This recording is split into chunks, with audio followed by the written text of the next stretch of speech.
Just before 6 in the evening on May 6, 2013, a Cleveland emergency dispatcher answered a call from a woman who sounded breathless and terrified. She gave her name as Amanda Berry. For nearly 10 years, Amanda had been listed as missing. Her family had searched, investigators had followed leads, and strangers had studied her photograph on posters and television reports. Many people feared she would never return. But now Amanda was speaking from a neighbor's phone. She said she had escaped from a house on Seymour Avenue. She was standing outside with her 6-year-old daughter, and 2 other missing women were still trapped inside. The address was only a few miles from the places where all 3 women had disappeared. The house stood on an ordinary residential street. Cars passed it every day. Neighbors cut their lawns, children walked home, and families lived only a few yards away. For more than a decade, no one outside understood what was hidden behind its covered windows. The story began in August 2002 with Michelle Knight. Michelle was 21 years old and trying to reach an appointment connected to the custody of her young son. She was unfamiliar with the area and needed help finding the right location. Ariel Castro approached her and offered assistance. Castro was not a stranger who looked obviously dangerous. He was a school bus driver and a familiar figure in Cleveland's West Side neighborhoods. He had children of his own. He knew many local families, and he understood how easily a familiar face could create trust. He offered Michelle a ride. He also told her there was a puppy at his house that she could see. The promise sounded harmless. Michelle entered his vehicle, expecting a short stop before continuing to her appointment. Instead, Castro drove to 2207 Seymour Avenue. Once Michelle entered the house, the atmosphere changed. Doors were locked. Windows were covered. The friendly offer disappeared, and Michelle realized she could not leave. When she failed to reach her appointment or return home, her disappearance did not receive the same attention that later surrounded the other victims.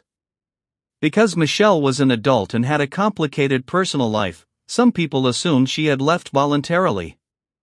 She had not.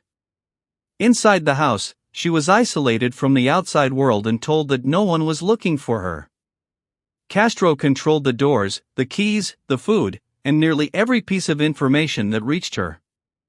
8 months later, another young woman disappeared. On April 21, 2003, 16-year-old Amanda Berry finished her shift at a Burger King on Lorraine Avenue. It was the evening before her 17th birthday. She called home to say that she had a ride and would be there soon. Amanda never arrived. Her family immediately knew something was wrong. Her birthday came the next day, but the celebration was replaced by police questions, searches, and missing person posters. Castro had approached Amanda after work and offered to drive her home. He knew members of her family and used that connection to make the offer appear safe. Like Michelle, Amanda believed she was accepting help from someone familiar. The vehicle carried her to the same house on Seymour Avenue. Now 2 women were being held under one roof while the city searched for them separately. Amanda's disappearance attracted extensive public attention. Her photograph appeared on local news reports. Her mother, Lawana Miller, continued appealing for information and refused to abandon hope. Inside the house, Amanda sometimes learned that her family was still searching. Those fragments of information were painful, but they also proved that she had not been forgotten. Then, on April 2, 2004, 14-year-old Gina DeJesus vanished while walking home from school. Gina knew Castro's daughter and recognized him. When Castro offered her a ride, she had no reason to imagine that the father of a friend was responsible for 2 previous disappearances. After Gina failed to return home, her family and community organized searches across Cleveland. Volunteers distributed flyers, held vigils, and walked through neighborhoods calling her name. Castro placed himself close to that search. He knew Gina's family, attended community events, and was seen with flyers carrying her photograph. To people around him, he appeared to be another concerned resident. The truth was that Gina was inside his house. 3 disappearances that appeared separate were now connected by one address, one vehicle, and one man. From the street, the house did not resemble a prison. That was part of what made the case so difficult to understand later. There was no isolated cabin or distant property. The home stood close to other houses in a densely populated neighborhood. Inside, Castro used locked rooms, covered windows, reinforced doors, threats, and isolation to maintain control. The women were often kept apart, limiting their ability to plan together. He manipulated what they knew about the outside world and repeatedly tried to convince them that escape was impossible. Days became months. Months became years. The women learned to measure time through seasons, television reports, calendars, and changes in the neighborhood. They heard ordinary life continuing beyond the walls as vehicles, voices, celebrations, and children playing. Survival required patience. It required understanding the captors' moods, protecting one another when possible, and preserving enough hope to recognize an opportunity if it ever appeared. In 2006, Amanda gave birth to a daughter inside the house. Michelle helped her through the delivery without professional medical assistance. The child grew up believing the house was her entire world. Her presence changed the emotional balance inside. Amanda now had someone else to protect, and the women tried to create small moments of normal life under conditions that were anything but normal. They shared food, marked birthdays, watched limited television, and found quiet ways to communicate. These moments did not make the captivity less serious. They showed how people create routines when routine is one of the few tools left for survival. Outside, the families continued waiting. The 3 investigations did not develop in the same way. Michelle was an adult, and early assumptions about her personal circumstances weakened public attention. There were fewer large searches and fewer television reports. For her family, that created a second kind of loss. Not only was Michelle gone, but they also struggled to convince others that she had not chosen to disappear. Amanda's case became much more visible. Her family maintained contact with reporters and regularly repeated the details of her final evening at work. Each anniversary brought renewed coverage. Her mother continued speaking publicly and insisted that Amanda might still be alive. Gina's disappearance also mobilized a large part of Cleveland's West Side community. Her relatives held vigils, distributed thousands of flyers, and kept her photograph in public view. Because Gina had been walking home from school, investigators studied people and vehicles connected to the route. But the searches still pointed outward, away from the ordinary house where all 3 women were being held. There was no shared crime scene. No witness had reported the same license plate in all 3 cases. The victims had different ages and different lives. Their disappearances occurred across nearly 2 years. Without a piece of physical evidence connecting them, investigators had no clear reason to place the files together and circle one address. Castro understood that advantage. He controlled which rooms visitors could enter and kept the most revealing parts of the house closed. Family members and acquaintances sometimes saw him in normal settings and noticed nothing that proved what was happening upstairs. The case later produced many stories about suspicious sounds and missed warnings. Cleveland police reviewed their records and said they had not received a verified call that clearly reported captive women at the house. The horrifying truth was not ignored after being plainly reported. It remained hidden behind incomplete information, fear, and locked interior doors. Every year brought new tips and new disappointments. Investigators examined reports and searched locations, but nothing connected the missing women to Seymour Avenue.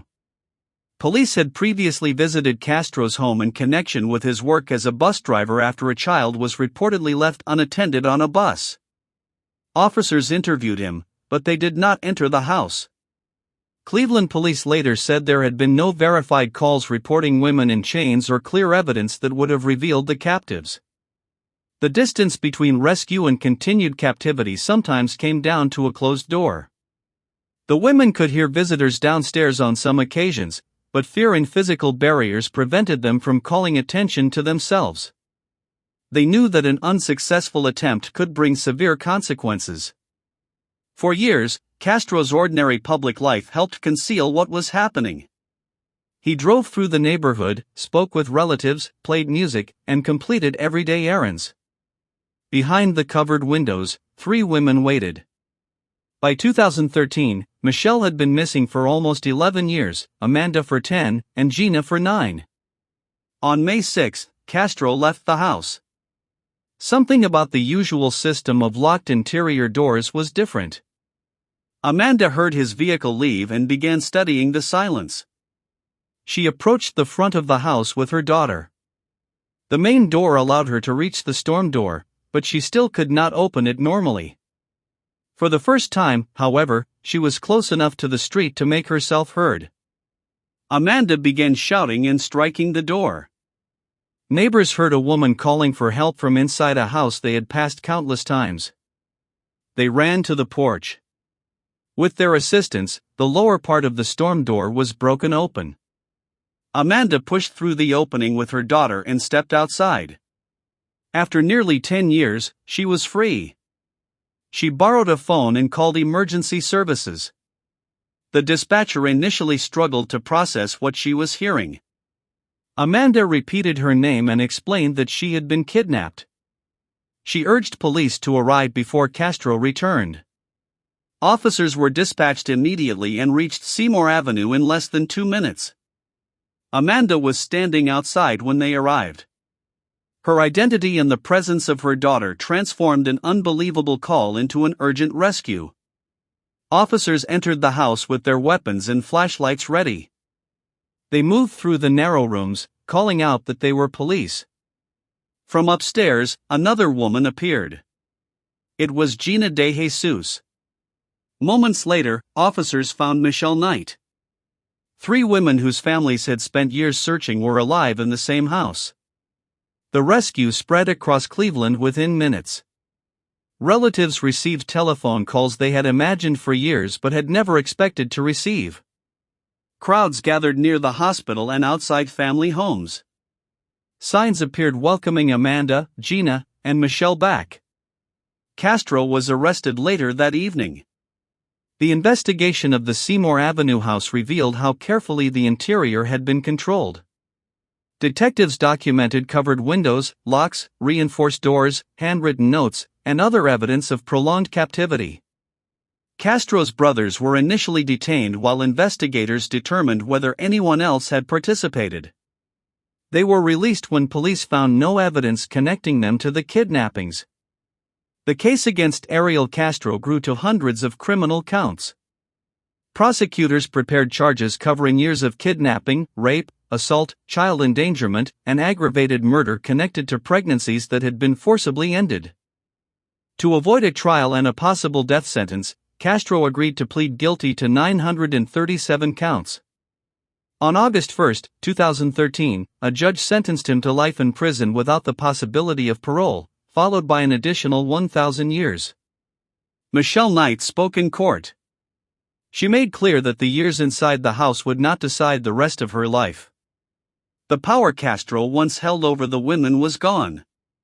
As part of the legal agreement, the house at 2207 Seymour Avenue was demolished.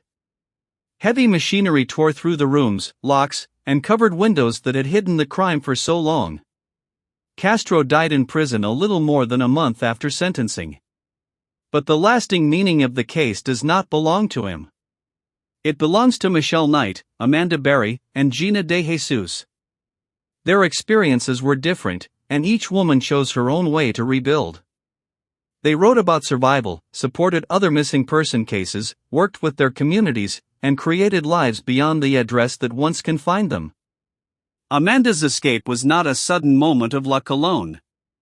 It was the result of years spent observing, enduring, and remaining ready. When the opening finally appeared, she recognized it. Then she acted not only for herself and her daughter, but also for the women still inside. For almost a decade, families across Cleveland asked where 3 missing women had gone. The answer was an ordinary house on an ordinary street. And the call that ended the mystery began with a name the city had refused to forget. Amanda Berry was alive.